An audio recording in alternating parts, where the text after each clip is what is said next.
realization of prosperity. It is granted only to the heart that abounds with integrity, trust, generosity, and love to realize true prosperity.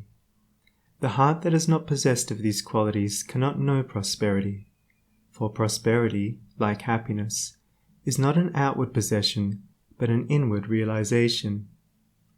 The greedy man may become a millionaire, but he will always be wretched, and mean, and poor, and will even consider himself outwardly poor so long as there is a man in the world who is richer than himself, whilst the upright, the open-handed and loving will realize a full and rich prosperity, even though their outward possessions may be small.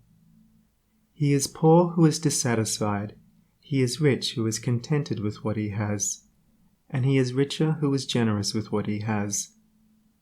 When we contemplate the fact that the universe is abounding in all good things, material as well as spiritual, and compare it with man's blind eagerness to secure a few gold coins or a few acres of dirt, it is then that we realize how dark and ignorant selfishness is.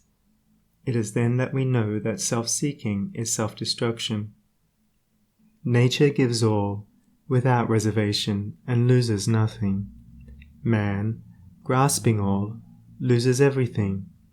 If you would realize true prosperity, do not settle down, as many have done, into the belief that if you do right, everything will go wrong. Do not allow the word competition to shake your faith in the supremacy of righteousness. I care not what men may say about the laws of competition, for do I not know the unchangeable law, which shall one day put them all to rout, and which puts them to rout even now in the heart and life of the righteous man? And knowing this law, I can contemplate all dishonesty with undisturbed repose, for I know where certain destruction awaits it.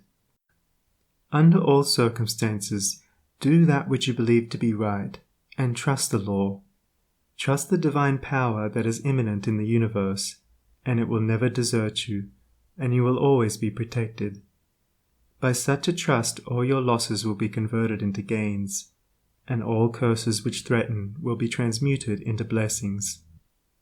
Never let go of integrity, generosity, and love, for these, coupled with energy, will lift you into the truly prosperous state.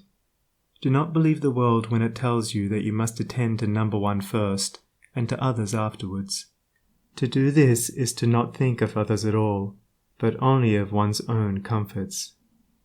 To those who practice this, the day will come when they will be deserted by all, and when they cry out in their loneliness and anguish, there will be no one to hear and help them. To consider oneself before all others is to cramp and warp and hinder every noble and divine impulse. Let your soul expand. Let your heart reach out to others in loving and generous warmth, and great and lasting will be your joy, and all prosperity will come to you. Those who have wandered from the highway of righteousness guard themselves against competition. Those who always pursue the right need not to trouble about such defense. This is no empty statement. There are men today who, by the power of integrity and faith, have defied all competition, and who, without swerving in the least from their methods, when competed with, have risen steadily into prosperity, whilst those who tried to undermine them have fallen back defeated. To possess those inward qualities which constitute goodness is to be armored against all the powers of evil, and to be doubly protected in every time of trial. And to build oneself up in those qualities is to build up a success which cannot be shaken, and to enter into a prosperity which will endure forever.